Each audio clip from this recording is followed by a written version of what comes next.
Okay, computer says we're live. Hello, this is Justin at Seeking Context, where we're in search of the backstory on life in the modern world. And I have a very special guest this morning, talking to General Ben Robinson.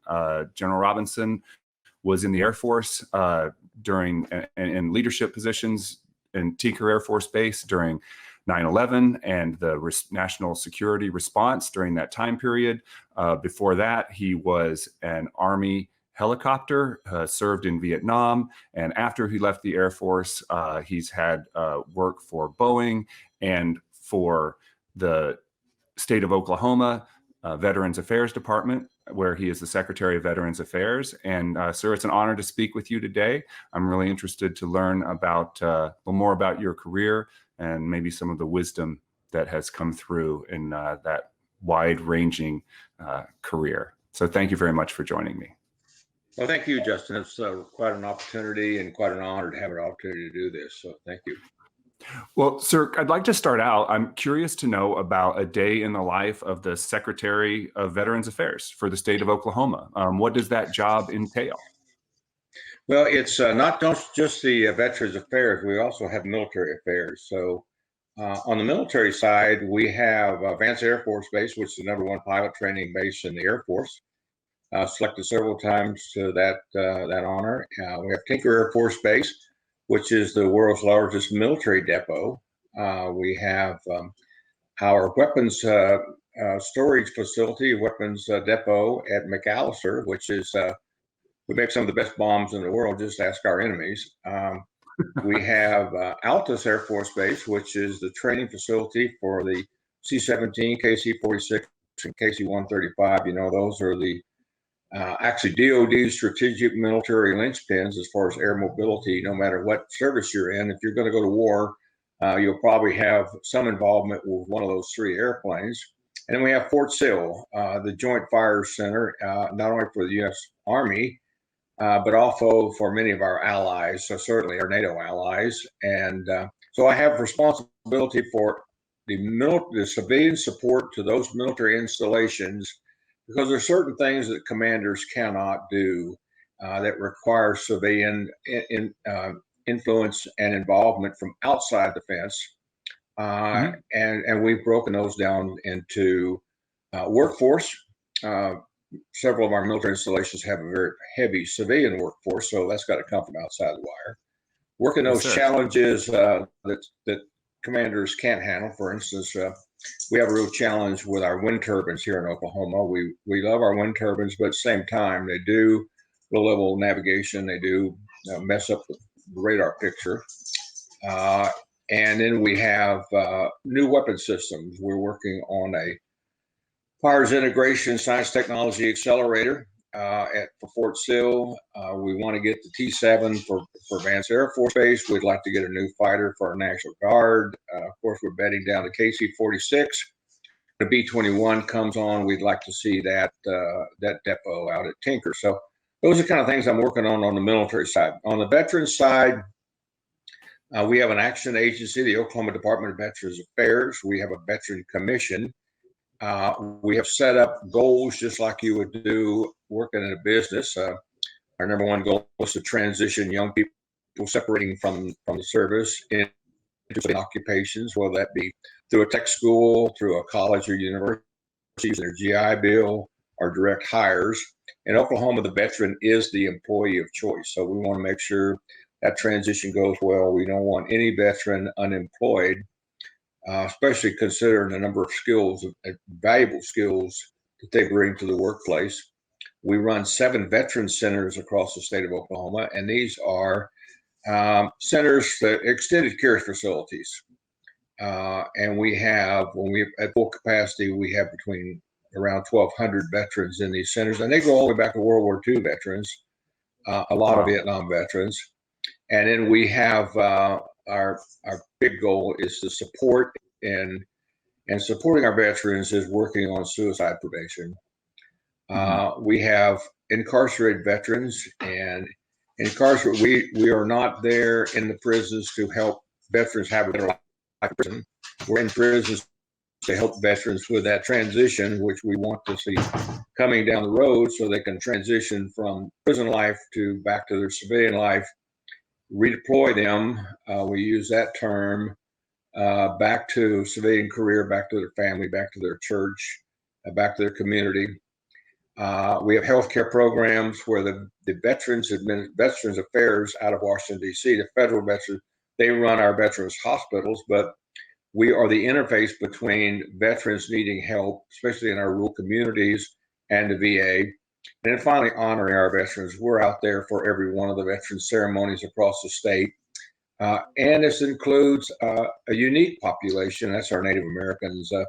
Many people don't know that the Native Americans as an ethnic group have put more by percentage, more members in the military than any other ethnic group in America. And the 39 tribes in Oklahoma lead the nation in the number of veterans that have joined the military. And also in honoring, we now have our first state veteran cemetery. So after the bugles played and the flags folded, families can still honor their veteran by going to a very nice cemetery. People who run and organize Arlington are the ones that helped us with this one, and it will be open this fall for interment of veterans. So those are the kind of things I work on a daily basis. It's not, well, when you say, is it a full-time job? Well, I think about it full-time. Maybe I'm not in an office full-time, but there's never any time during the day that I'm not thinking about something that I do. I try to be very visible in the state of Oklahoma, and I am. I've become very visible to the point that I get lots of phone calls and lots of emails with anecdotal situations that need help from someone who hasn't been able to get the right kind of help or has a question, and they believe that as the Secretary for Veterans Affairs, I'm the guy that should be able to answer that. And of course, I really rely on the Oklahoma Department of Veterans Affairs for doing that. But our governor is real good about taking field trips, taking the entire cabinet. Back tomorrow, we're going up to spend a day at Ponca City and getting out into the communities and introduce the community to the various secretaries and members of the cabinet, his staff, as well as the governor. And from that, I normally end up getting lots of phone calls or text messages, or my uncle needs so-and-so, how do we get access to the VA hospital? So that keeps me pretty busy. So I'm at this time in my life, it is a very satisfying situation that I find myself in. I don't know that I'll ever be able to actually retire. I've retired 3 times already, and apparently it's just not for me because I seem to find something else to do to keep from having to retire. I think one of the things that scares me is my wife will assign me an attic cleanup project or a flower bed, and so this is keeping me into doing something I really, really enjoy, really love. Yes, sir. That sounds like a lot on your plate, and the word retired doesn't really fit into any of those descriptions of the activities of your day, for sure. Yeah. So you mentioned, suicide and mental health challenges, and I'm curious, especially in the rural communities. I recently moved from San Diego back to my hometown in Oakley, Kansas, and for veterans in small communities that don't have a VA hospital or ready access, do you have any thoughts on how they find the right services? Is the internet mental health something that they can get access to? And I'm just curious about your advice for people, facing those health challenges as they've left the service and find themselves in a community that's not close to the VA. Well, in Oklahoma, we've done something that I'm very proud of, that we've able to do this, is we have large organizations like the VFW, American Legion, the Purple Heart Society, Disabled American Veterans, and we've enlisted all of them as points of contact. So there's few communities out there that doesn't have someone like that you can contact, and they in turn can get you in the crisis hotline. We have a statewide crisis hotline network that does this. And what we're discovering about suicide is it's a loss of hope. It's a despair situation. Strangely enough, when I first came to this, I thought that the majority of the veterans would be PTSD veterans from, say, Desert Storm or the current operations. I could certainly see where this Afghanistan situation could certainly cause some post-traumatic shock. But it's the older veterans. It's the 55 to 74. And of course, a lot of these are going to be your Vietnam veterans. And it's loss of a spouse. It's health issues. It's Mhm. finding yourself alone. It's not wanting to be a burden to your family. And at some point, you start asking yourself the question, um, is it time for me to end this life? Is it time for me to move on and not be a burden? I'm alone. I miss my spouse. I don't want to be a burden to my family. My health is getting bad. Access to the VA hospital, while VA hospitals are great in health care, access to VA hospitals is difficult. So, how do we create a pathway to hope? How do we get out there and work with our veterans on providing hope? So, let's look at the state of Oklahoma as if it were a bunch of islands. And where Mhm. suicide happens is those gaps between the islands. So, what we've got to do is create more bridges between the islands and create less gaps between the islands. By doing so, we're going to create more opportunities for hope.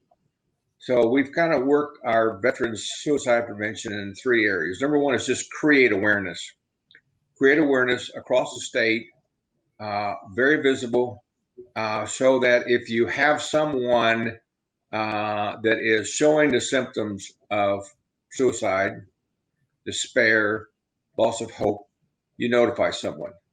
Uh, all of our veteran service representatives, these are the ones that you go to when you want to work on a disability claim, a GI Bill claim, are conscious and look for those signs. You know, you come in, I really need to get a disability pension worked out.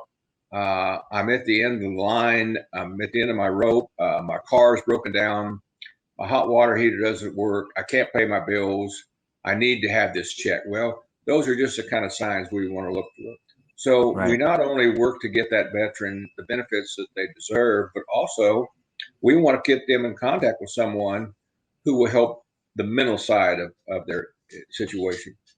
We have across the state, we have the Cohen Veteran Network, which is a mental health network, and it's financed through a gentleman in the New England area who has decided he wants to help veterans around major population areas. And you can imagine what those are.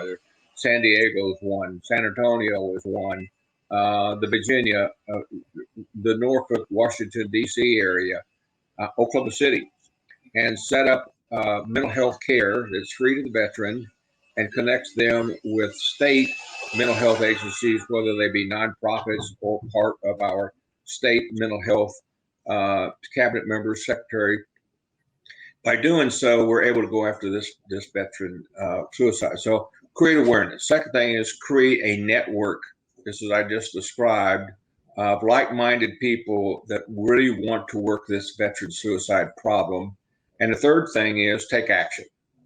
And action is almost to the point of being I don't know if fragile is the right word, but it's very situational.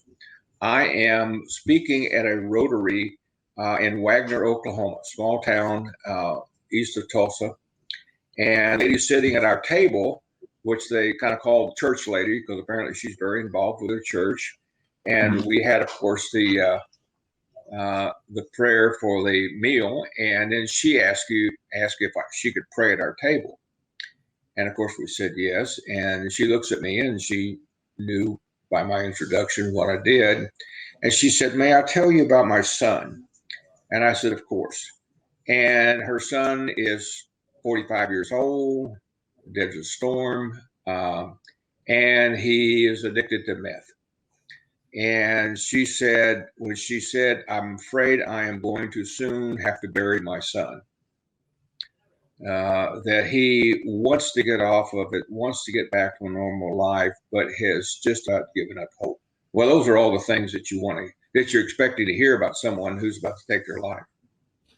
So came back and I had her send me an email kind of describing the situation, giving me more details. Well, it turns out that there are certain situations that the VA cannot work on, and because meth is not considered an addictive drug, they don't have a protocol for meth. But that's too easy an answer. So we got the Oklahoma Veterans Alliance involved. He contacted him, sent some immediate help to Wagner to help him out, got him involved with the Veterans Alliance. And I got an email from her says, "You saved my son's life." So it's those kinds of things. Those are kind of actions that we take, even if it's one veteran at a time. You got to take those actions. One of the problems we're having is just the statistics of the thing. When we deal with veteran statistics, say we have a rate and we want to reduce that rate by 10%. Well, the veterans that we have data on is 2018. And the veterans we're trying to save are 2021. So when you start in 2018, the next year, it might have been reduced by 10%. We really don't know. And it's just because there's so much in determining veteran status. You know, we know we have a relationship with the violent death organizations here in Oklahoma that can tell us, but these also are homicides or all kinds of problems. So we got to separate out. So we got a veteran court now, that veteran suicide court that works directly with those violent deaths about, is this a veteran? And there's two statuses of veteran. You know, there's the veteran that served on active duty, the veteran that retired from 20 years of National Guard and Reserve, the veteran that was deployed under some kind of Title 10 with the reserves or guard, and then there's the veterans who never deployed. Well, we wanted it, whether you were deployed or not, you still raised your hand. You still said you were willing to support your country as a member of the armed forces, and we don't want to see them left out. So we have a term in Oklahoma: did you serve?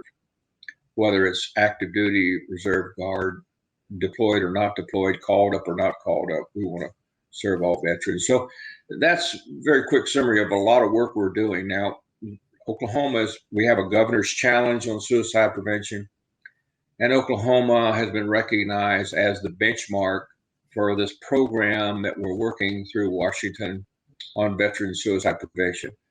So, you know, are there going to be no veteran suicides next year? Certainly not. There's going to be veteran suicide. But we want to give an answer to the veteran that isn't in their glove box, that isn't in their nightstand, that isn't a very fast and violent response to a problem, something we believe we can work out. We believe there's a solution for every problem out there that would eventually result in a suicide.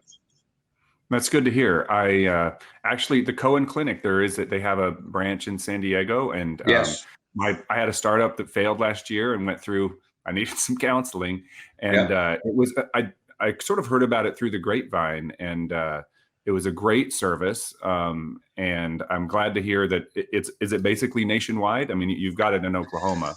Well, it's nationwide, but it's not every place nationwide. It is coast to coast, and it is border to border, but it's in places like San Diego, like Virginia, the Norfolk, Langley area, like around Washington. San Antonio is a big area. In Florida is a big area where you have large concentrations of veterans and military influence. Well, that's great to hear. So I'm curious about your experience. You've worked on active duty, and now you're working for the state government, and you've worked in the private sector. Have you felt that you've had to change your leadership style because of the different culture of the workforces in these various organizations? Oh, very much so. You know, when you're you having been in the military, you know, when you're a wing commander, it may not be a very big country, but you are king.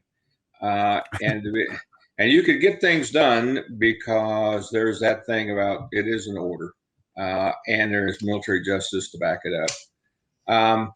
When you come over to Boeing, a place something like Boeing, that doesn't cut muster anymore. You know, they could care less that you're a retired general. And in the military, we operate on a leadership style, and we operate on motivation. And wing commander's responsibility is to get out there and motivate the troops to do the right thing, and to be able to provide clear, unambiguous guidance, direction, orders, commands, whatever, to get things done. And knowing that you are ultimately responsible, because there's some general that's going to outrank you all the time, that is your superior, and they're going to ask some tough questions because they're real smart people. In the civilian side, they operate more on the satisfaction, not motivation. They operate more from management versus leadership. Leadership, and I taught leadership for about 6 years at OSU as an adjunct professor. It's about motivating people. It's about people and about being effective with people. Management, on the other hand, is about being efficient with resources. So you can be really successful as a leader, but you've got to also be able to manage resources. Well, Boeing is skewed towards management. Military, I think, is skewed towards leadership. So that was certainly a style I had to change. I often laugh about my first day with Boeing. And I drove into the parking lot up in Seattle. I was living in Oklahoma City, but yet my office and my job was in Seattle. And so I had to go over to the big HR and showed up there, and I drove around the parking lot. I was humorous. I make it a humorous situation now. Like, I couldn't find that parking spot that had my name on it.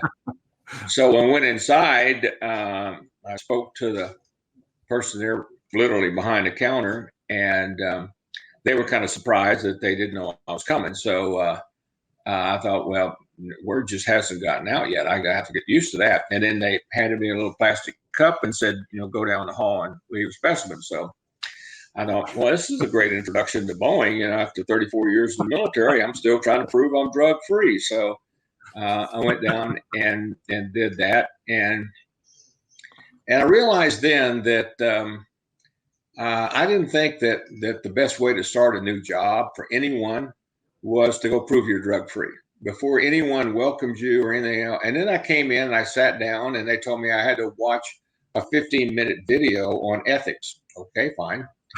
So I did that. And then I went over to my job, my office, and checked in with the VP, and they showed me my office, and didn't have a window. And I thought, well, it's just like the first tour of the Pentagon where you never have a window. And they called us into the conference room, and our VP says, I got some bad news to share. Two of our senior vice presidents have just been indicted, and they're on the way to prison. And this was Mike Sears and Darlene Drury. This is your first day? This is my first day. And I'm thinking, oh my God. They obviously didn't watch the 15-minute video that I just watched.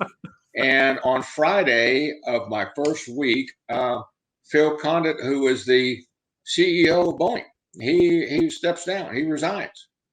And I'm thinking, what have I got myself into? And I got a lot of my general officer buddies, companies, Northrop Grumman, Lockheed Martin, sent me email and said, well, how do you like it now? And I'm thinking, boy, I'm just walked into a den of thieves here. So that was a little hard to overcome, because I'd never been in an environment where commanders were going to prison. They did some stupid things, but it wasn't on the scale of Darlene Drury and Mike Sears. And from a company that I had been wanting to work for half my life. I started flying Boeing Chinooks in Vietnam, and I flew Boeing E3s, Boeing B2s, Boeing B1. I flew the B2. I even had some F-15 time with JTIDs, and I was shocked.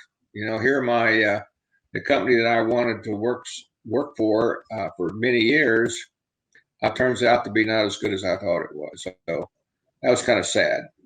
So we had to overcome that, and that wasn't going to be management. That was going to take leadership to overcome that. And over time, I was able to overcome that with an organization. When I finally came to Oklahoma City, a site director, wing commander kind of position, had about 1,200 people working for us worldwide. And I was able to apply some of those leadership styles from the military, from the Air Force, and some of my experience as a wing commander, and was able to turn it around to a large extent. And we won some significant awards. And one of the things we did was we started a Right Start program where I didn't want anyone to think that the first thing they had to do is go prove they're drug free. I wanted new employees to meet with their supervisor, be taken to their workplace, introduced to their coworkers. And I wanted statements like, we're looking forward to having you with us. We've been waiting for you to get here. We understand what your experience and background is, and you're just the person we want. I wanted that kind of conversation to take place. Certainly, you got to go do the cup, but that didn't need to be the first thing. And then I met with all new employees every week. I met with all the new employees, whether this employee was hired to stack paper by the Xerox machine or to be the program manager for Air Force One. Met with all of them. And then every 90 days, we invited all the new employees and their spouses to a site-wide briefing, which I gave, and it went back to the history of Bill Boeing and where Boeing started, all the way through the different divisions of Boeing, all the way up to what we do in this building in Oklahoma City. And if you remember Maslow, the idea was to get you up those hierarchy of needs to the point where you feel like you belong, and belonging has a certain esteem to it. And then at the end, we gave everybody a brand new Boeing hat. All the Boeing members, the spouses, didn't get a hat. And we told them to wear that with pride. So those are kind of things I brought over from the military, is that sense of pride. But, in a Boeing, you don't have a service. You don't have a pride in the Air Force. You don't have a service to your country. You're simply working for a company. And right. New people that come in, very satisfaction motivated. They're trying to they just got out of college. They've got a college debt. They're trying to rent an apartment downtown in Bricktown.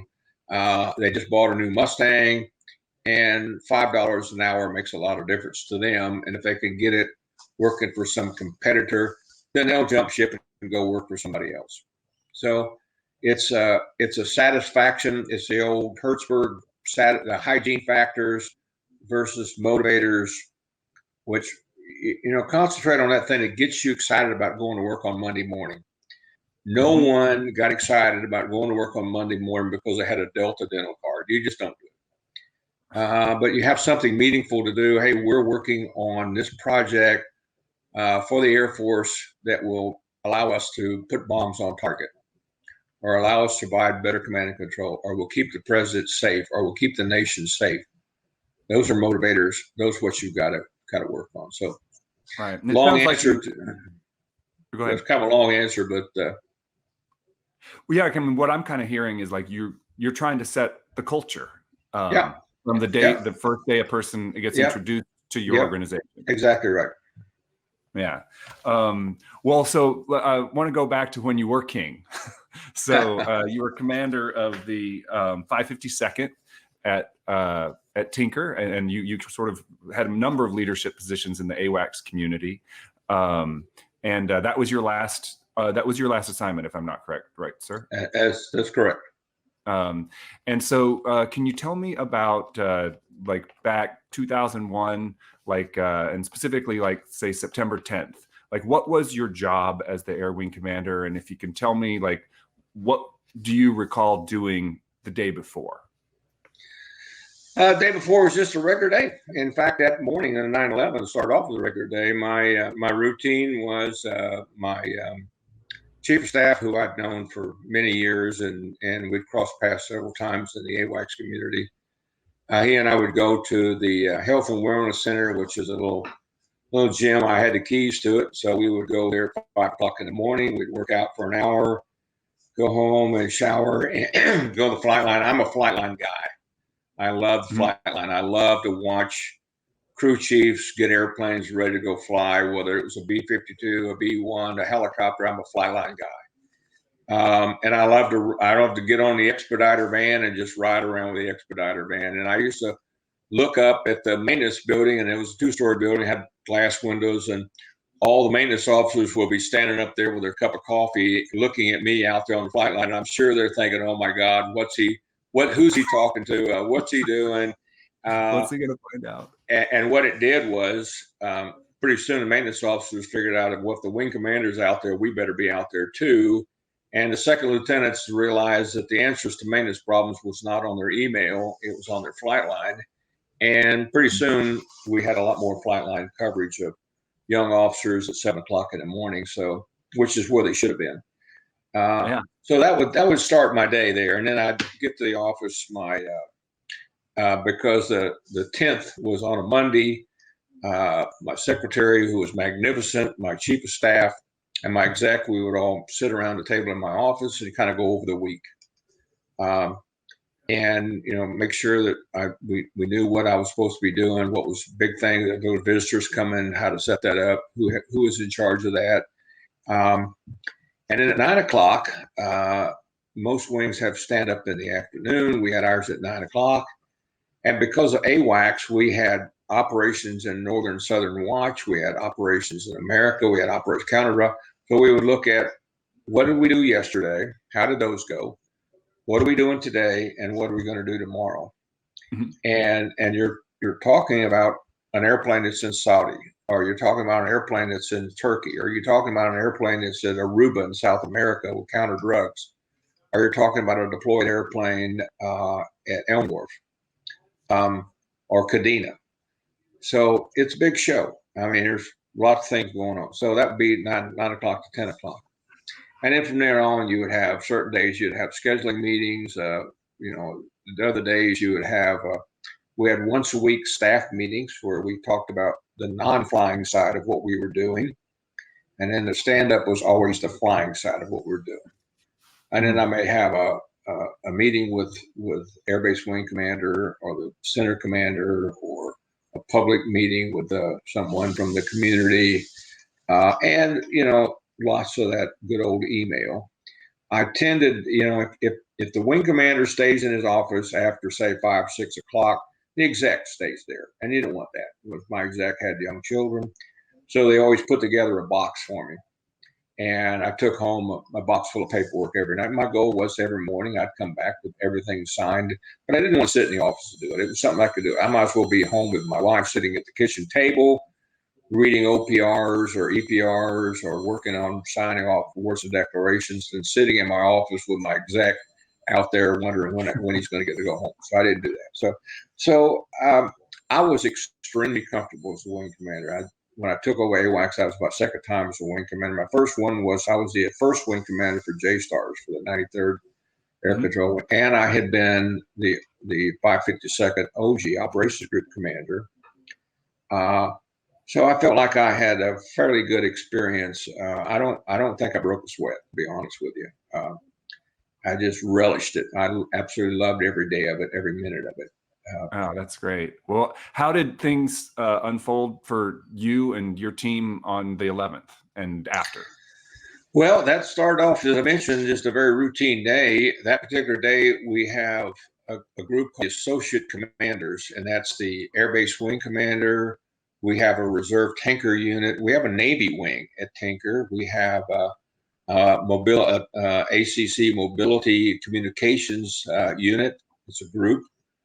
We have a Canadian element. So on this particular morning, they're all in my conference room, and we were going to do a wing overview, wing briefing. And then from there, we were all going to go down to stand up and listen to stand up as our guests, so they knew what this AWACS wing was all about. Mm-hmm. And it started at 8 o'clock. Well, just prior to 8 o'clock, Secretary Debbie Urquhart walks in and says there's been a tragedy in New York City. An airliner apparently has run into the World Trade Center. And we go, wow, several of us were pilots, and how in the world could that have happened? So we had a television there in the corner of the room, and she turns it on, and we're sitting there discussing what a bad day looks like, and we saw the second airplane hit. And every single one of us immediately said, we're under some kind of an attack here. So obviously we broke up the meeting. The Air Base Wing Commander goes over and establishes his threat response team. All the commanders went back to their respective areas. And I told my exec and my chief of staff, we need to get the senior battle staff together. So all this is happening about 8 o'clock local. By 8:15, the senior battle staff is in our command post. And the senior battle staff is the squadron commanders and the group commanders. It doesn't bring a lot of the other staff officers with it, but just that group. And I said, I think everybody in the room knows we're on some kind of an attack, and we're going to be called upon, and we're going to be called upon early, and it's going to last a long time. So I said, all right, And I did not realize I had said this until after years later, and one of my commanders told me that after that little talk, I said, let's get back together here in 45 minutes and let me know what your statuses are. I said, you know what to do, now go do it. And the three leadership styles of authoritarian, democratic, and laissez-faire. It really was kind of a laissez-faire leadership. I had tremendous confidence in the squadron commanders, the group commanders. They knew what to do. The last thing they needed to do would be slowed down by me telling them what to do. So I kind of gave them the why. They knew the what and how. And 45 minutes later, we got back together. And in that time, they had brought flight surges over. Everyone that was DNIF was told to come in. We ran them through a quick clinic. Tried to put as many of them back on flight status. We stopped all flying operations. We started building crews right there. We're talking 17, 18 people on a crew, and sending crews home and recording what time. We appointed a designated lead squadron. They immediately set up a mini AOC with A1 through A6. We took over one of the big scheduling rooms, and it was just incredible. In an hour. In an hour, 45 minutes. Wow. The maintenance immediately went into 12-hour shifts. We called our reserve unit, our AWACS reserve unit. They had maintenance people and flyers and crew members. They immediately dispatched all their civilian, all their maintenance people running around the flight line in civilian clothes, when you knew those were our reservists. And then about this time, we're hearing about the two airplanes that were in this. Actually, there were three airplanes in the system. Jeffrey, which we know well, he had taken off early that morning at another airplane that was headed to Florida. The airplane headed to Florida was going to work with the Jacksonville Guard guys, and he gets that airplane gets assigned to the president. Jeffrey, as you know, went to set up an orbit between Washington and New York using due regard. He refused to land, follow the FAA's orders and land. He said, "We're a military airplane. We're going to the site. Sound of the guns." Third airplane was a student airplane, a training airplane. It was up at McCord, and that's quite a story. As they were on the airplane, didn't know what was going on, and base ops called and told them to shut down, and that the aircraft commander and the mission crew commander should come into base ops, that they needed to meet with someone. Went into base ops, and the wing commander was there of the airlift wing there at McCord. Said, "Come in here, gentlemen." Took them back in an office and handed them a letter. Said, "I've never seen anything like this in my life, and I never would have expected to see it." And it was a letter signed by Secretary Rumsfeld, basically laying out the protocol for having AWACS direct a fighter to intercept and shoot down an airliner. You can imagine the shock that was. So we all ended up getting that letter, and that became part of the mission planning package. And that came through like at 9 o'clock?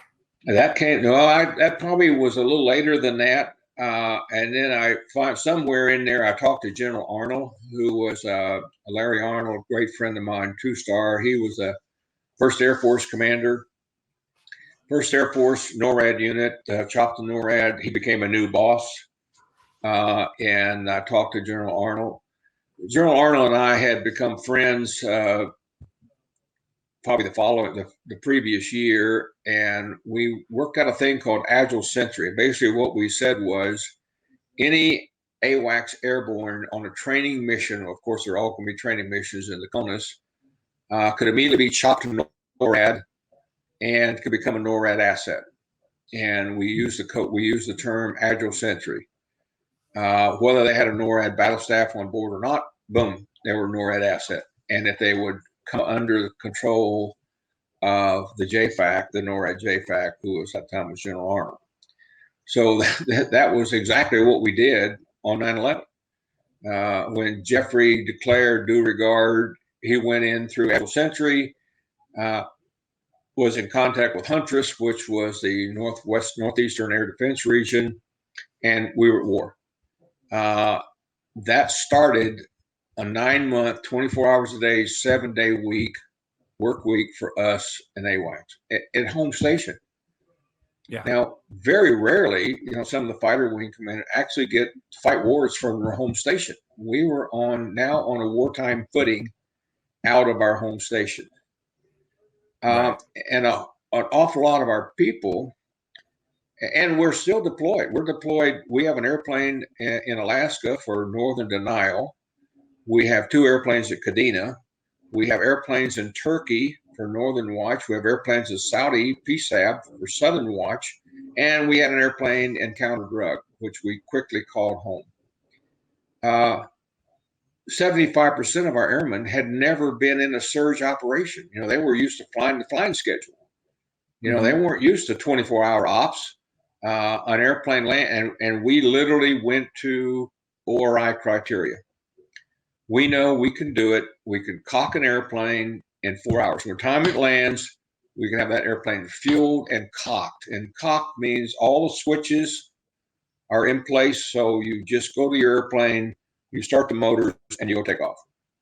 And we did it, and we made signs that we became very proud of. We put them in front of the airplane. It said cocked and ready on the nose gear.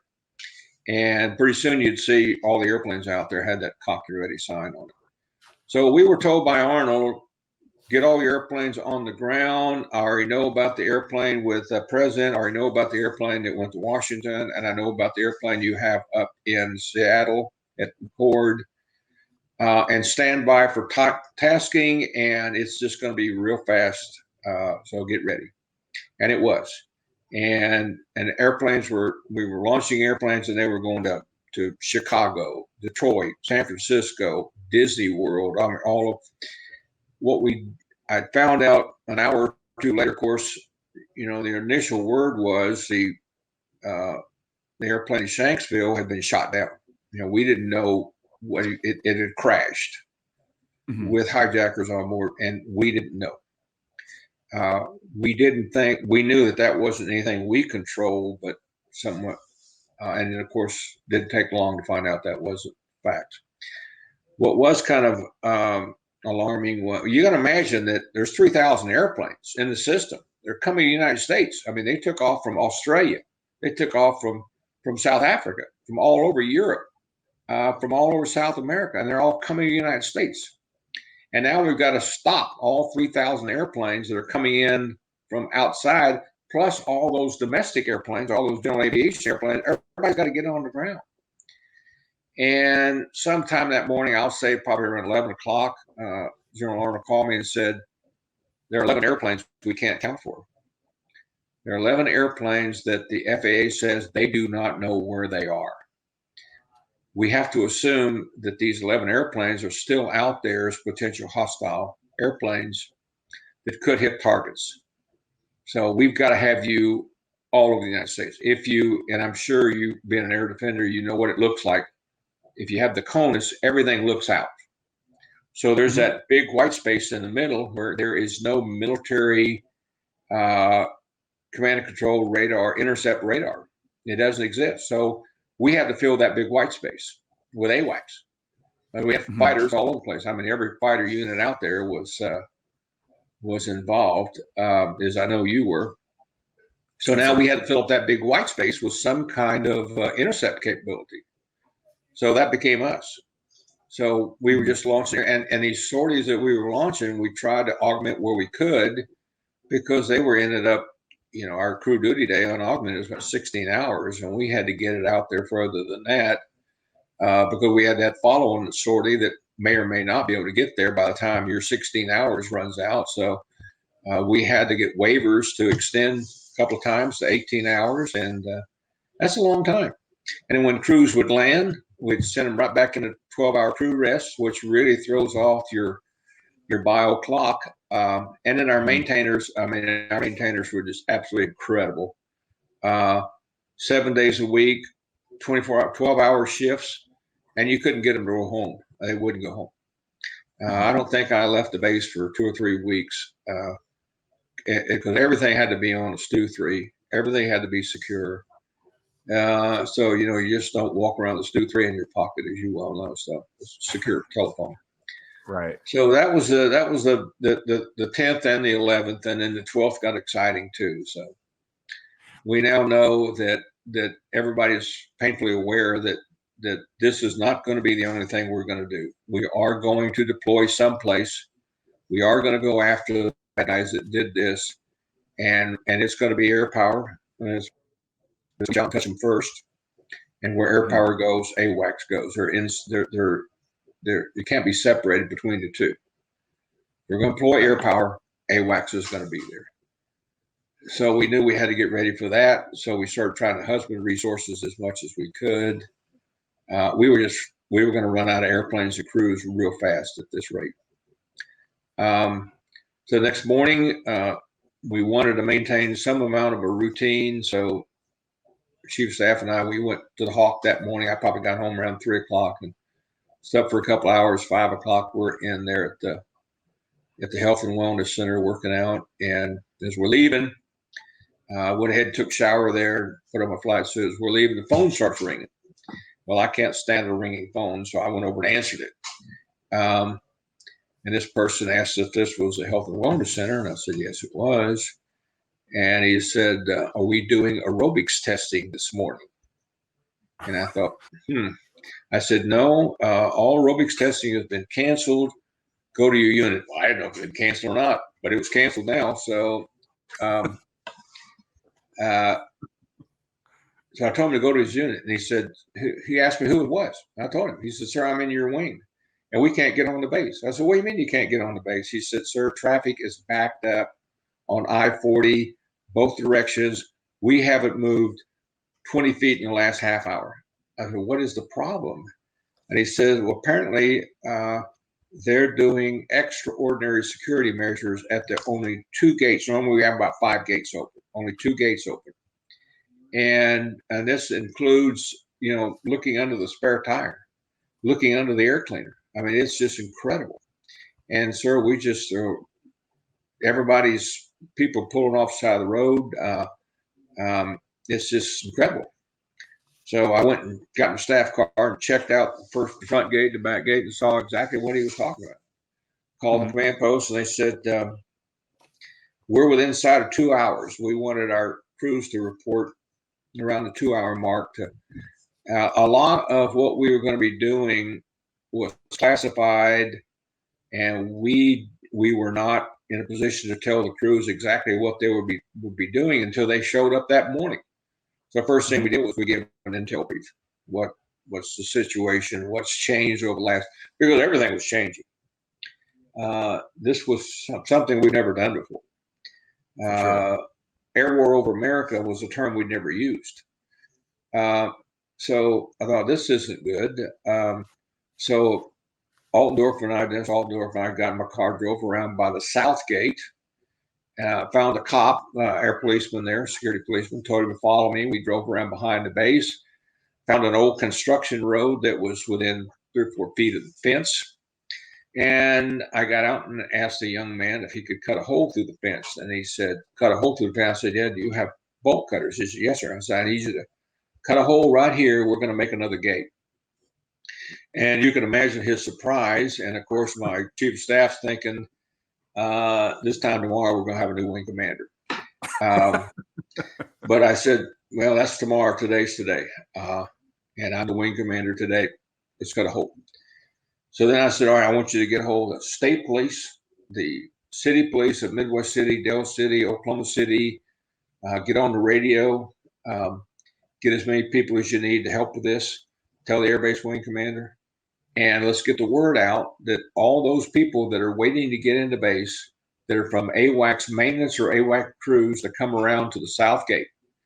I want a cop car sitting there with the lights on. Tell them to come to that cop car and tell them where the hole in the fence is. Don't put that out on the radio. Don't tell the cops. Just tell them there's a hole in the fence. Go down this road, and there'll be another security policeman down there. Well, I kind of backed off about 30 minutes. Cars were starting to come through. And we were about half an hour late getting that airplane off, but we extended the first airplane.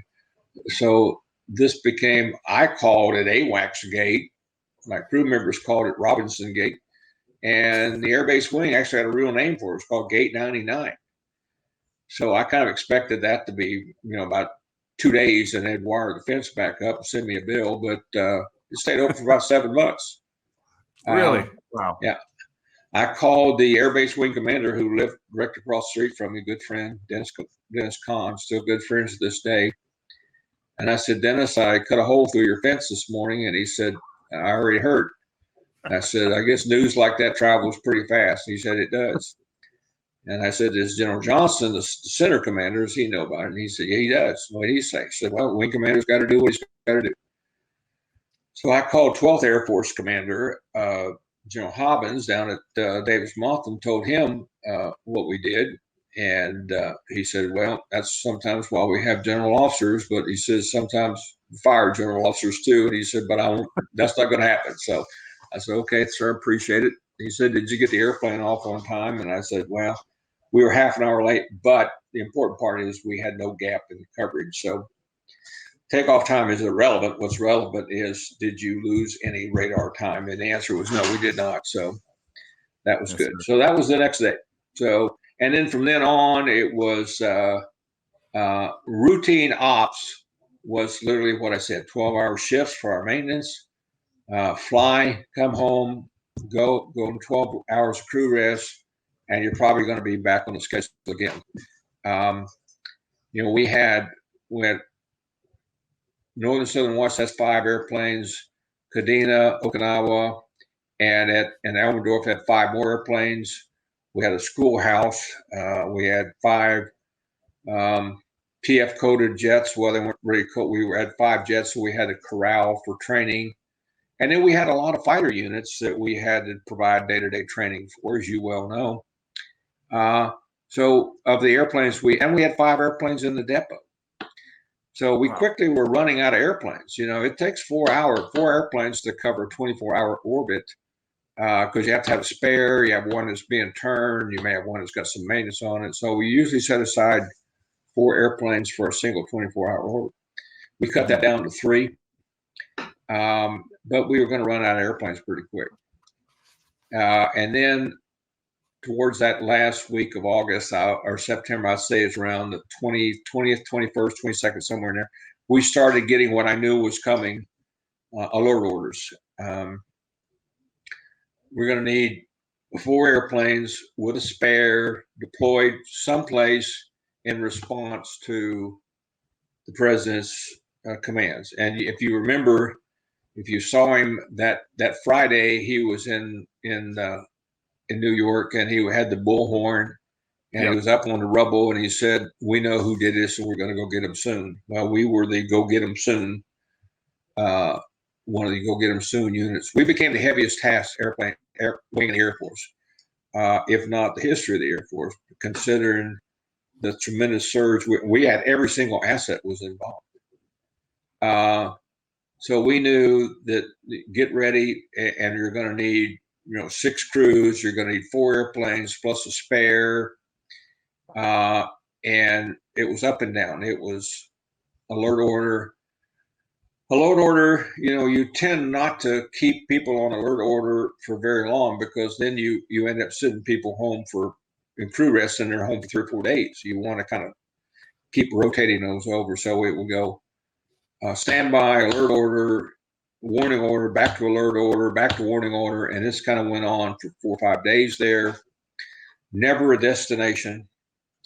Finally, on the evening of the 25th, I got a call, secure phone call. Of course, I got 2, 3 at home, that we're going to send an alert order. I said, you've already sent, we're under an alert order right now. We're going to get a warning order probably sometime tonight. And you're to deploy on the 27th, and your FOB will be Thumb Rate Oman. Okay, I wasn't sure what Thumb Rate was, so I went and looked it up, and sure enough, it is in Oman, and it is in the Persian Gulf. So the next morning, we called. We knew which crews were going. Now we've got around 24 hours to get all of our maintenance together, We had to get C-17s, or I think might have been C-141s at that point. We had to get charter airplanes in. We had to get all of our maintenance people. We had to get all the security people. And it was just a tremendous scramble. And on the morning of the 27th, and the crews, with the exception of the navigator, MCC, and the aircraft commander, in the initial briefing, they were the only ones that knew we were going to thumb rate. Diplomatic clearances were still being worked, and we would have 4 airplanes on the ground within the next 48 hours, have a spare sitting at Mildenhall. Went to the flight line the morning of the 27th, and there must have been 1,000 people out there. At least it looked like it. A lot more than we're going to be on 5 airplanes. So I figure there's going to have a lot of stowaways here. So yeah, it was just one of those magnificent flight line mornings. It was clear, beautiful September morning in Oklahoma, cool, just incredible clear sky. I mean, it was the day that we'd go to war. And I got on one of the airplanes, and the navigator's on there, young second lieutenant. And I said, you ever been across the Atlantic Ocean before? And he said, yes, sir, once. I'm thinking one time. So he flew all the way around the world and only crossed it once, or he was born in Europe and immigrated. I said, just once. He said, well, I actually went over and came back. And I said, well, okay, that would be twice. I said, do you know where Thumb Rate Oman is? And he said, I didn't yesterday, but I know today. And then he looks at me and says, sir, don't worry, I will get us there. And when the second lieutenant says stop worrying, the wing commander needs to stop worrying also. So I patted him on the back, said, thank you very much. I appreciate that. And I got off, and first jet starting to crank up, and the crew chief hands me the headset and says, here, we want you to start our jet. So, you're on the long cord, and it's clear on number 1, fire guards posted, rotation, ignition, and I did that. Well, then the second crew chief went, so I ended up cranking up all 5 jets. Really? They're going to take off 30-minute intervals. We're going to stop. We're going to get air refueling with the main guard guys off of Bangor, Maine. We're going to go to Land's End off the coast of England, southern coast of England. We're going to top off again in a place called Charlie Corridor. You may be familiar with Charlie Corridor. It's an air refueling track in the Eastern Med.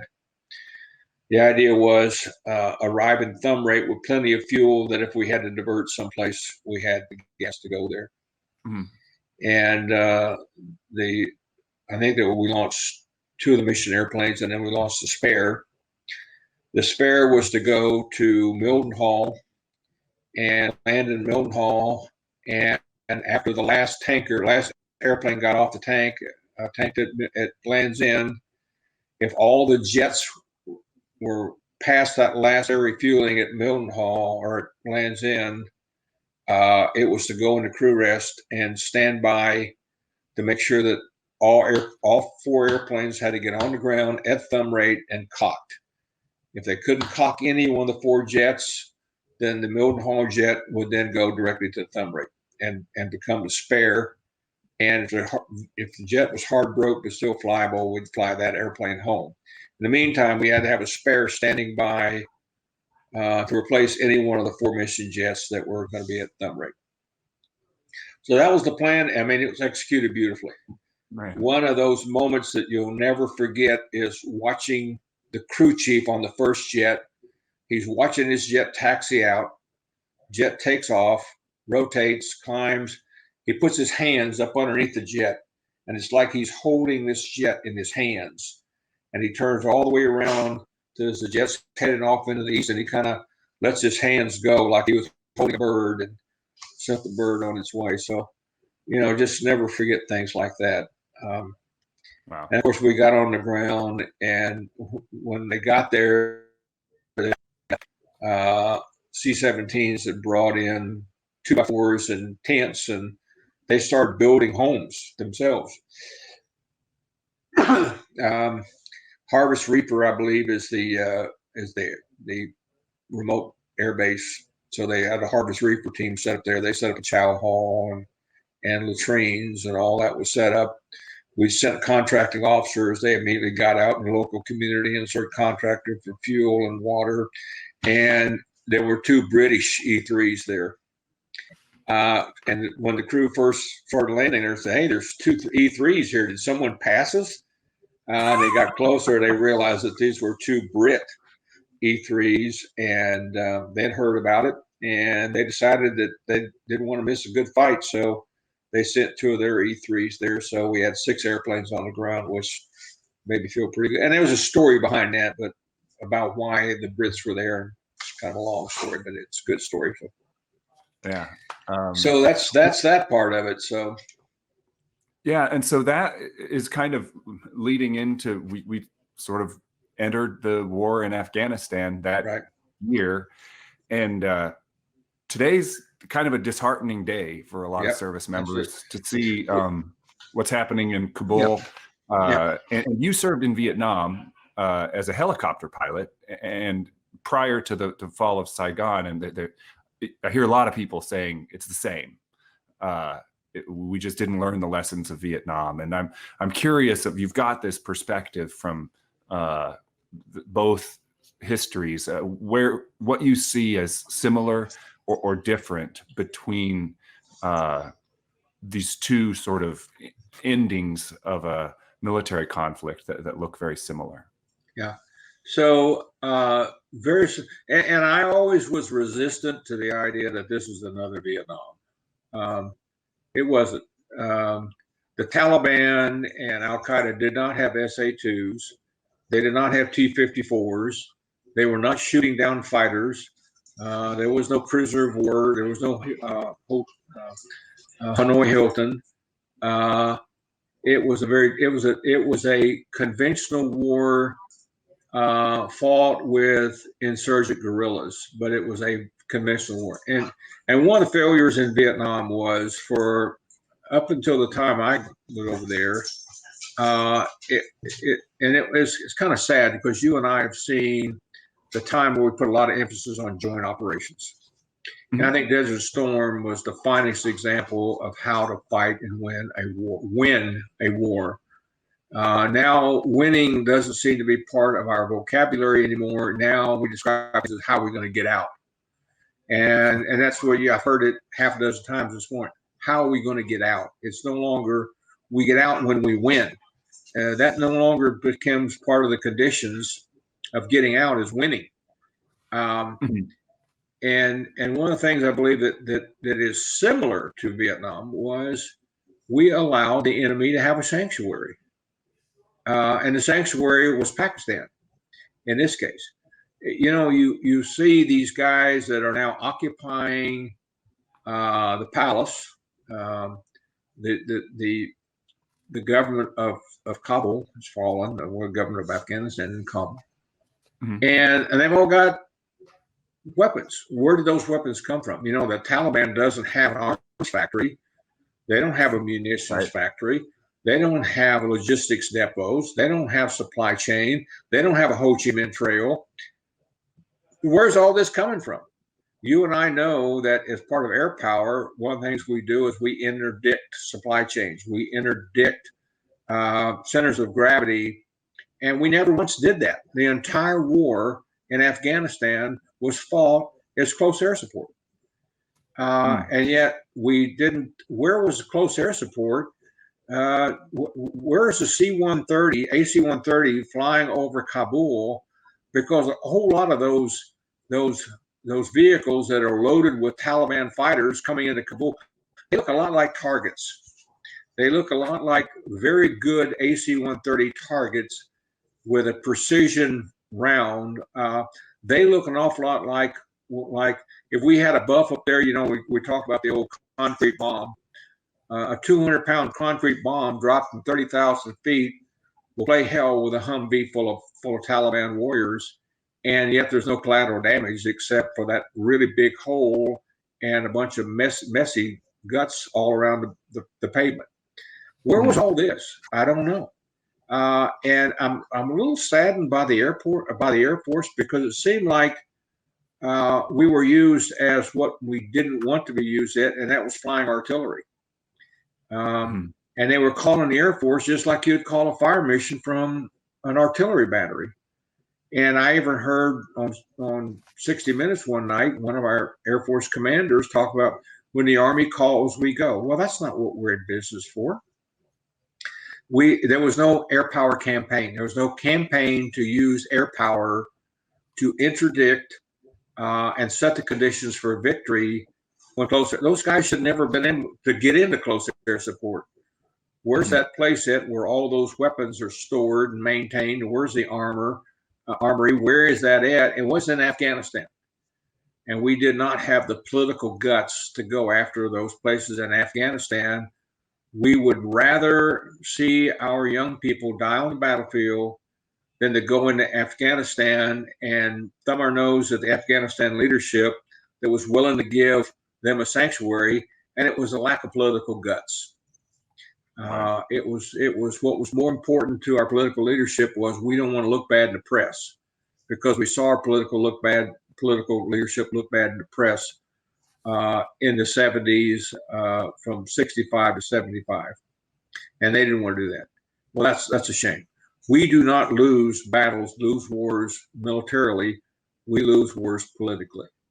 And General Westmoreland, when I was going through pilot training in the Army, he came and spoke to us. And I don't think Westmoreland really understood that this is not a war against guerrilla forces wearing black pajamas. This is a war that is being sponsored and underwritten by China and Russia. Viet Cong are not using those freighters that are coming into Haiphong Harbor loaded with tanks and missiles. Those are regular forces supported by China and Russia, and we gave them sanctuary. We literally could not hit one of those. We finally mined the harbor, as you know, but the 105 that did happen to shoot up it was a Russian freighter, a lot of trouble for that pilot. We couldn't hit their airfields. We couldn't hit their hydroelectric plants. We had a very difficult time interdicting their roads. And these young people that are leaving North Vietnam and are going to go 1,500 miles down the Ho Chi Minh Trail, they knew, unlike the way we felt about it, they knew they were not coming home, that their chances of not coming home was about 90%. And yet they went anyway because they had a tremendous national spirit.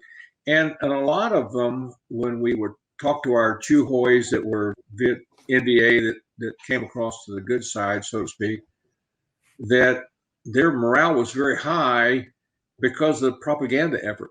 Our riots in the street, our anti-war, our Jane Fonda, our press gave them a tremendous amount of propaganda information that all they had to do, they didn't have to defeat America in the battlefield. They needed to defeat America at home.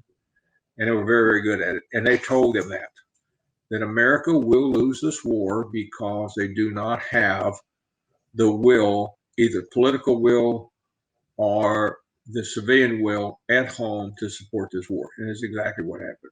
We gave them a tremendous sanctuary in Laos and in Cambodia. I was in the Lam Som 719, which was the invasion of Laos in 71 that went to Chaphone, and the amount of stuff we captured was just incredible. And it was so strange to listen to radio chatter at night about tanks in the wire. Well, we'd never seen a tank, a North Vietnamese tank, and yet here's Russian T-54s were in the wire around LZs. And the Air Force and the Army fought two separate wars, and the Navy had their own thing going on.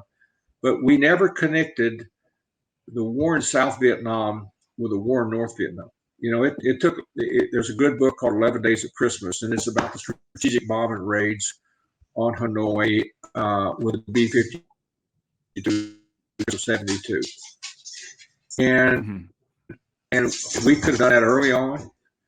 But we were concerned that we may bring China, and Johnson had this optic of, here's the most powerful nation in the world are bombing people that are using water buffaloes to grow their food, and that are burning candles in their houses at night for lights. And here it is. Here's the most powerful country in the world are bombing these people, and he didn't want to see that as an optic. So restrictions were placed on people that we didn't hit their airfields. You know, Chuck de Bellevue, great friend of mine. See, we probably visit at least once a week. The 6 airplanes he shot down, totally irrelevant. What good did that do? It's not like aces in World War II that destroyed the German Air Force and allowed us to go on a strategic bombing campaign. That didn't happen. And then in the end, when we allowed the NVA to basically have a sanctuary with 2 operations, one operation into Cambodia in May of 70, and the other operation into Laos in February of 71. Those were the only two real incursions into Laos and Cambodia to go after their sanctuaries in the entire 10 years of the war. And why? Because we didn't have the political will to do it. We certainly had the military will. And you know, we as young pilots, we didn't have a strategic picture. We seldom ever had a tactical picture. We called it dying for coordinates. But people fought so hard, and there was absolutely no lack of bravery, courage on the part of the Americans fighting men, whether that be a helicopter pilot or a grunt on the ground. It was, I'm here, I'm fighting hard because my buddies are here, and I fight for the guy next to me. I fight for the other guys in these other helicopters that are going into these places. And when it came to a unit, American unit on the ground in trouble, there was no lack of volunteers to go. And it, you know, I mean, you didn't have to ask for volunteers. We knew that was what we were going to have to do, and let's go do it. Period. Let's just go do it. So just the bravery of the American forces in Vietnam was just absolutely incredible. And then to come home, and first time I came home, kids sitting next to me, his parents asked for him to be reseated because they didn't want him sitting next to me. And I didn't know why they swapped seats until the flight attendant told me as I was getting off the airplane. She apologized. She said the parents wanted him to be reseated.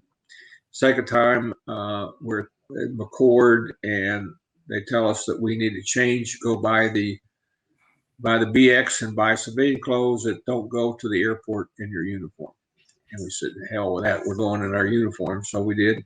And we didn't really see, you know, it wasn't this, there were a few people there, but it wasn't this blockade of people spitting on you and calling you baby killers. That we didn't see that. But certainly the feeling was there that people didn't want you. And then when I did get out of the Army and went back to college, you kept your mouth shut. You kept your head down. You didn't walk around as a Vietnam veteran. You just stayed quiet. And to see young people now walking through airports and people go up and shake their hands or they clap for them, and it's much different situation now, but every bit as brave. You know, you gotta hate war, but you gotta love the warriors. And I think we understand that now. But you know, still, we had for the last 20 years, we had a military that's at war and a country that's at the mall, and that's a shame. And I think it's important that we go back and we revisit, especially this year with the 20th anniversary, revisit what happened, and make sure it doesn't happen again. And next time we get into this, although this is the next time from the last time, we have the political will to not just get out once we've got in, but to win. And we could have won this thing. I mean, did you see any one of those people on the news the last couple of days that we couldn't have defeated? Absolutely. But we couldn't defeat them as long as they had a sanctuary. And this right now is the height of the fighting season. You know, if we'd have waited until December, January, they wouldn't have had the ability to mount an attack like this. And by the time that the fighting season opened up again, we could have had the Afghan army, but they came through here like squirt through a goose. I mean, it was just a foregone conclusion that this was going to happen. Do you have any thoughts on, for our political leadership now, we're in the situation, we can't change what's happened, about the best way to live up to our commitments and our values going forward?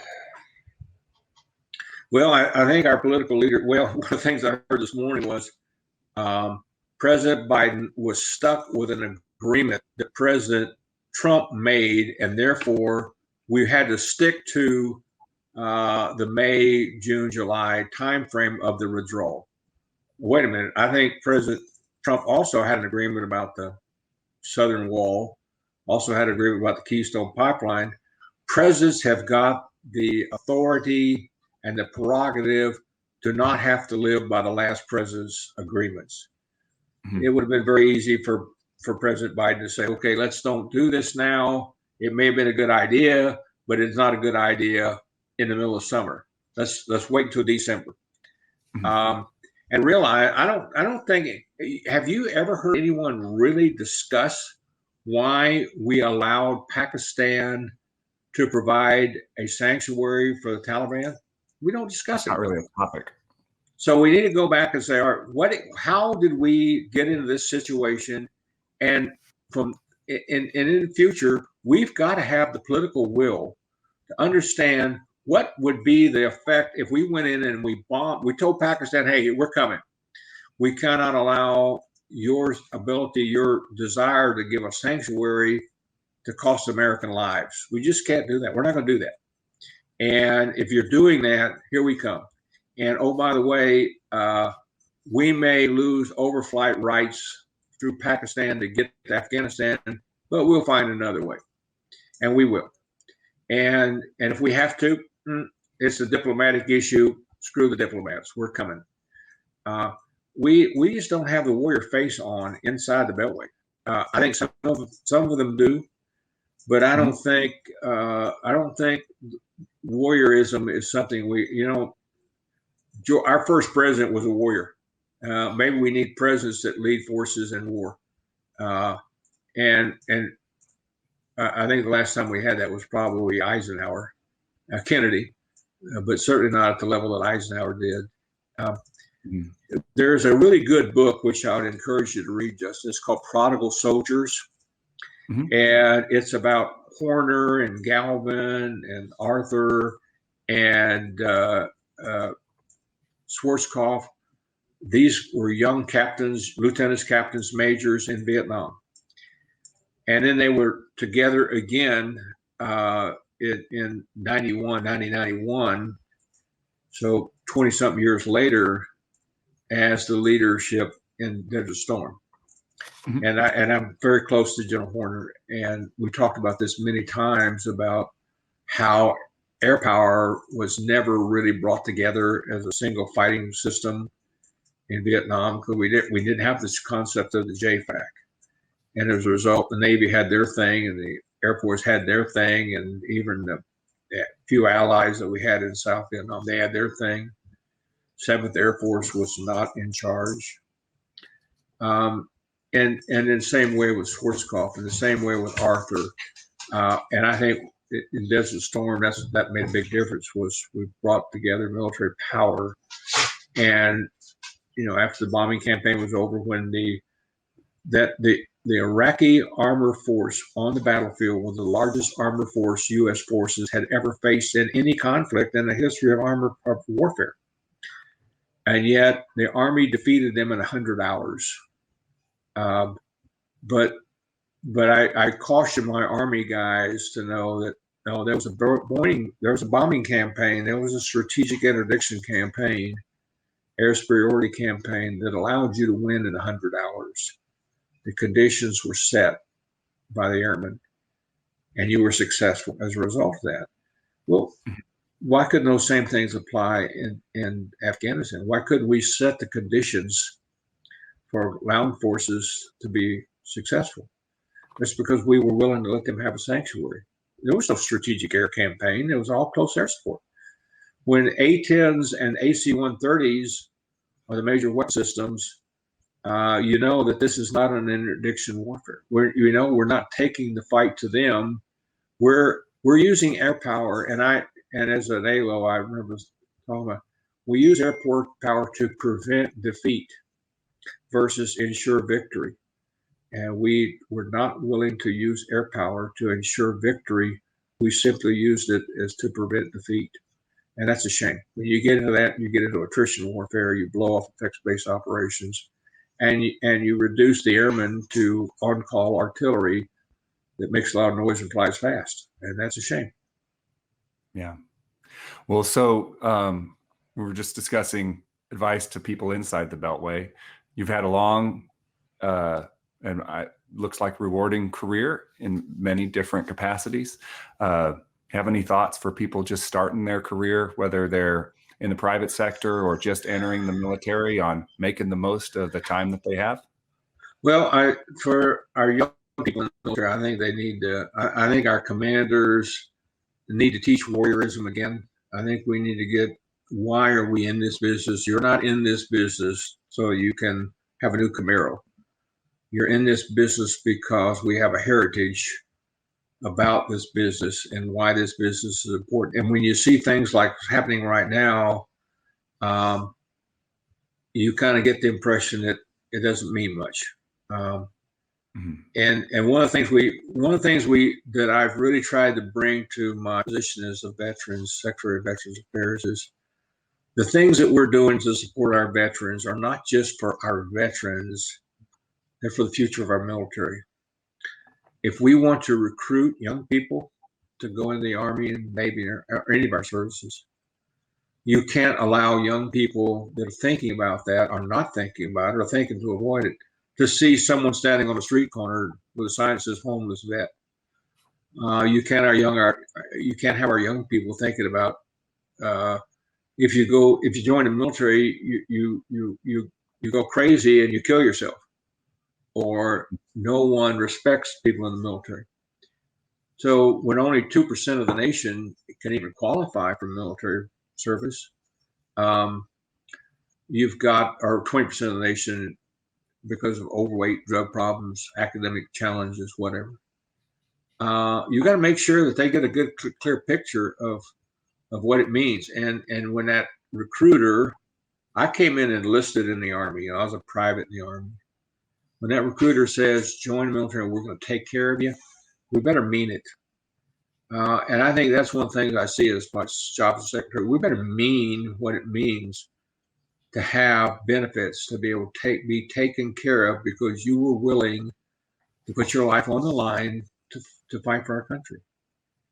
And that means healthcare. That means prevention from suicide. That means honoring. That means all those things that are important. And then for the Air Force, one of the things we're working on for the Air Force is spouse employment. For too many years, my spouse, we moved 16 times.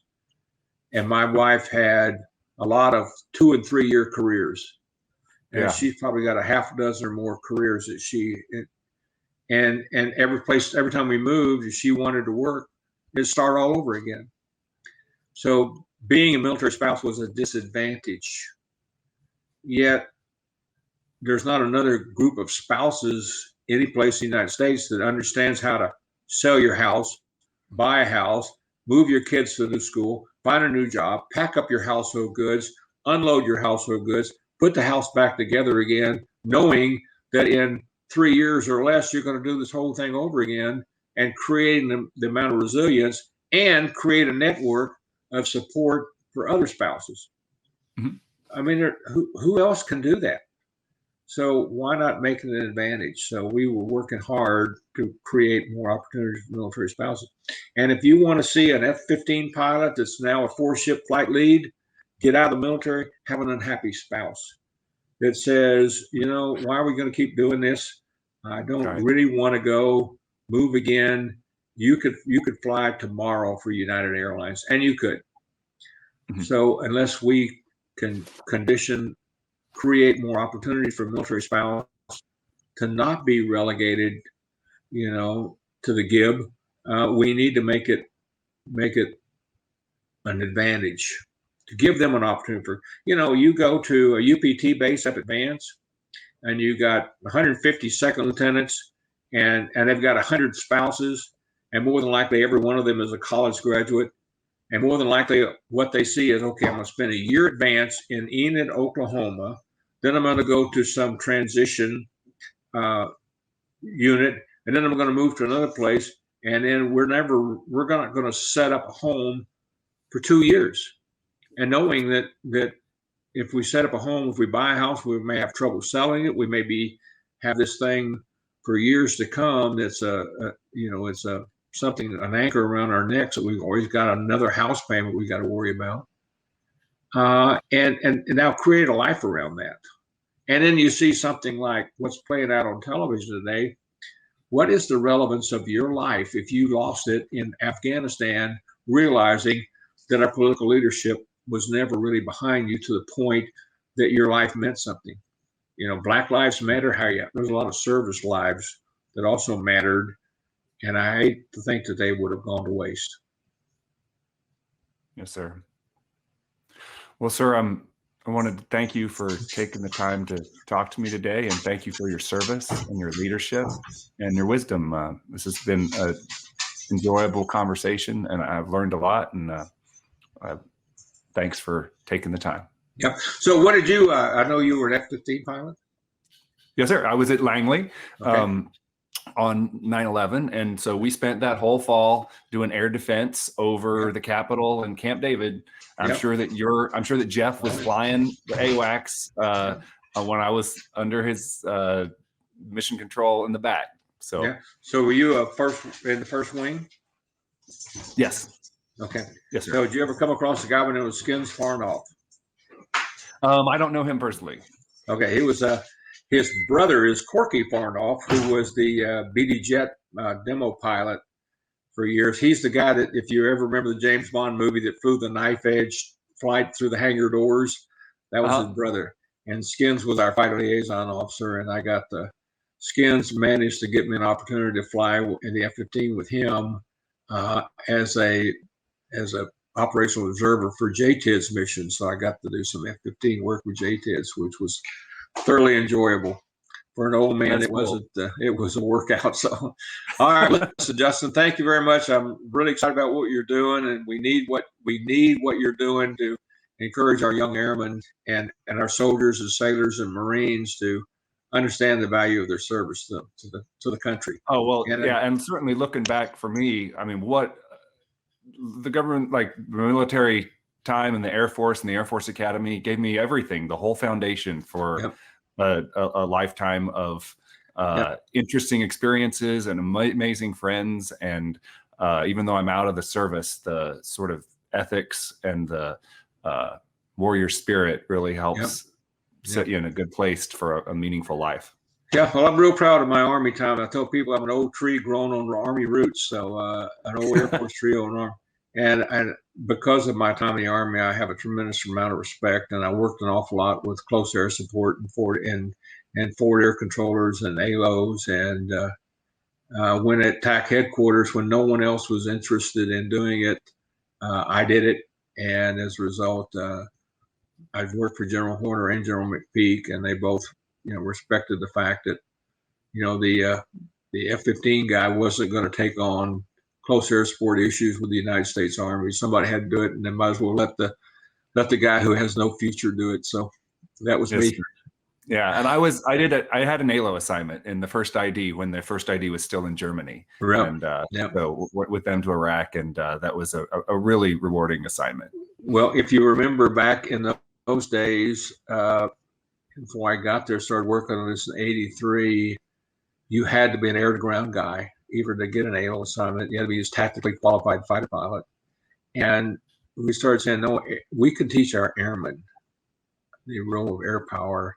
And now, and I remember the time that the Army complained about the 106 pilot that showed up with the 1st Cav Division, and he wanted to know where his Jeep was.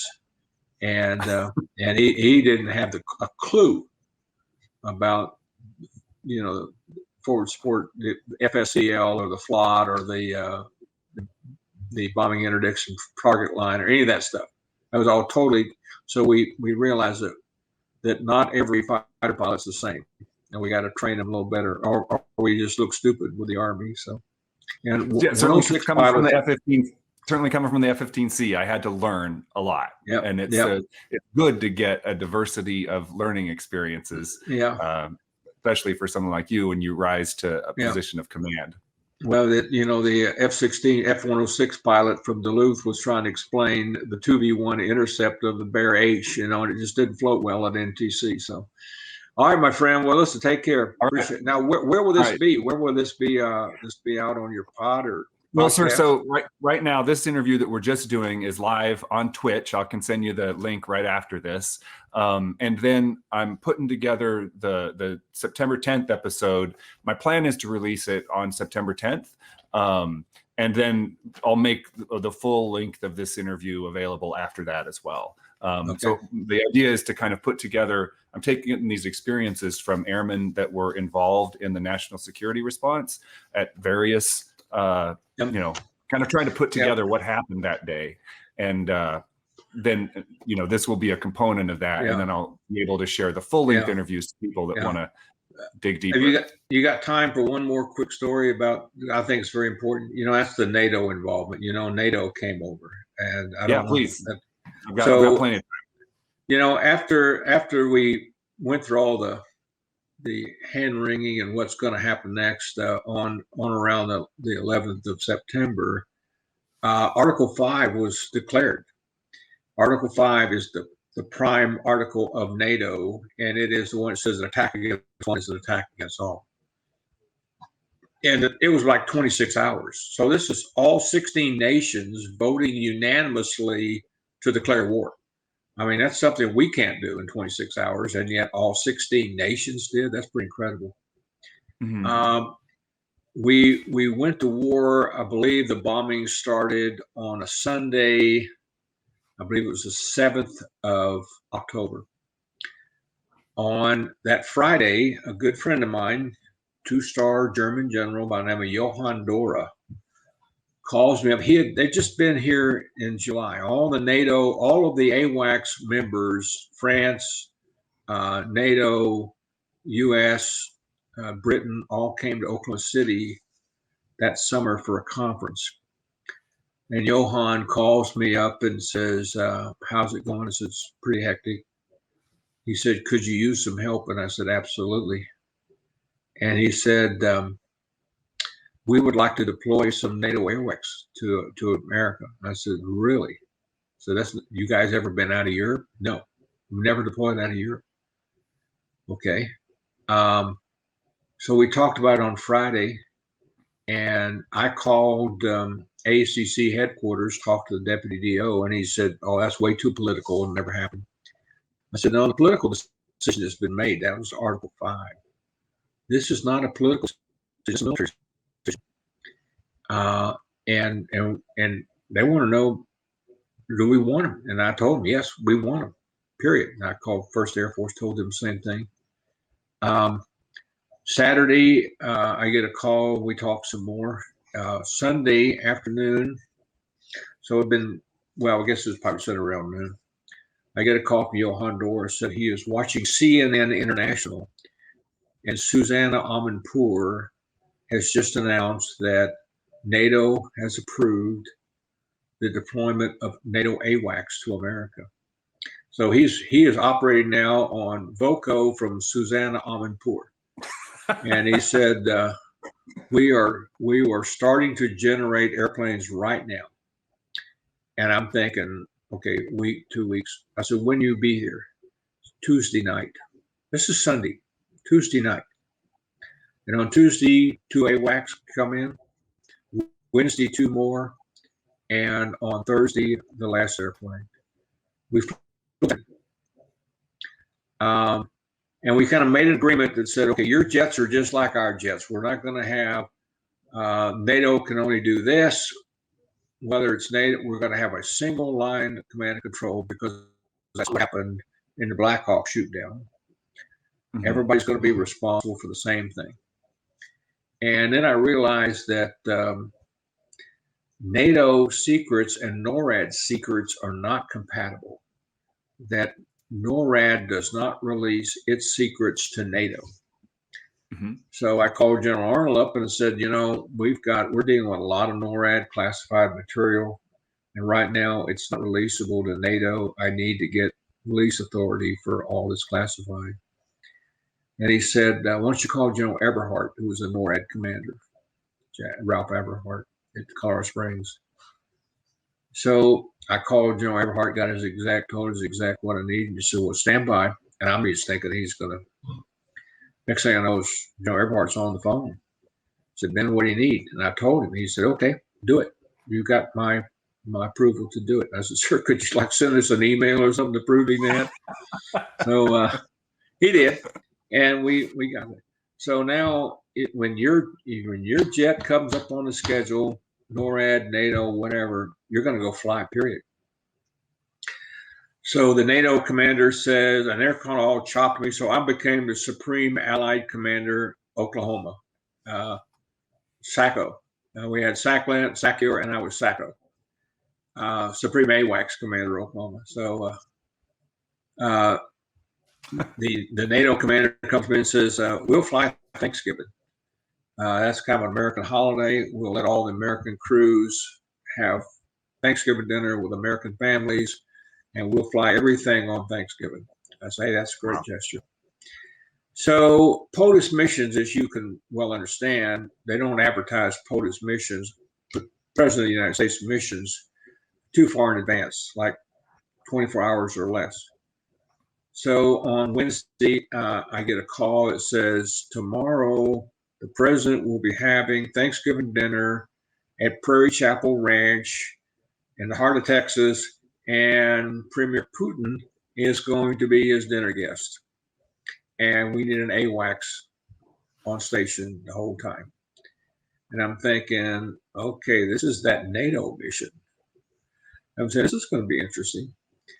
So I called the NATO commander and told him what it was. He said, are you going to let us fly this? I said, that's the agreement. Was that when your jet came up on the schedule, you're going to fly.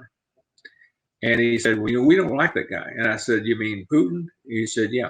I said, well, we don't like Putin, but we do like Bush, so take care of him. I said, got it. And I said, oh, by the way, let's don't spread this around until after we land. So I didn't call General Arnold, ask for permission. I felt like I already had it, and I wasn't going to go back on my commitment to NATO. So they very proudly flew to cover the President of the United States and the President and the Premier of Russia on Thanksgiving Day in Texas. So I'm sure that was a good story for them to tell. And of course, we flew over the Olympics. We flew over the Super Bowl. One of the things that you talked about, things that you're proud of, was a little school that school teacher friend of mine that I'd known since the 6th grade. Her and I were very good friends. She's a teacher in Grady, New Mexico. And we get, send me your school flag and we will fly it on an airplane for you. So she did. We flew it over the Capitol of the United States, not over the Capitol building. We flew it over the whole darn Capitol. And then on a deployment out to Red Flag, we flew it over the Capitol of New Mexico. And then we had it sent to her with a letter, and we had a lieutenant from Cannon, which was about 30 miles away, go out and present the flag to the school with a letter that I'd written, telling them that this flag is flown over the Capitol of the United States and the capital of New Mexico on a Noble Eagle mission. Well, last I heard, it's still in their trophy case there at Grady School.